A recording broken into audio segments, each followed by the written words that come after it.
M18 FUEL 1/4-inch blind rivet tool that pulls the rivets just as fast as the pneumatic, if not a little bit faster.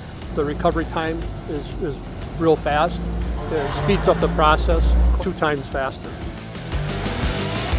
Well, in our profession, we're working 13, 16, 17 feet in the air. So if it falls, it's going to need to take a 17-foot drop and be able to pick back up and perform.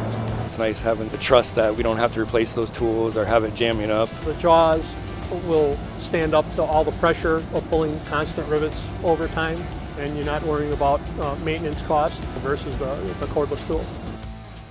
You don't need to worry about where you're plugging in your air line. You have it in your hand, put the fastener in, and you go. I like the mobility. You don't have to go get the hose. You just take the M18 1/4-inch blind riveter with you. I think it's more productive. Hoses can be hazardous as far as a tripping hazard, breaking or rupturing a line, not having to drag an airline up a ladder, and then the maneuverability, not having a big airline dragging off your tool is a great safety feature as well. It's been a great tool for us. It's quick, it pulls the rivets strongly, it eliminates the use of air hoses. It's been a very durable tool for us. We have not had any issues at all with it.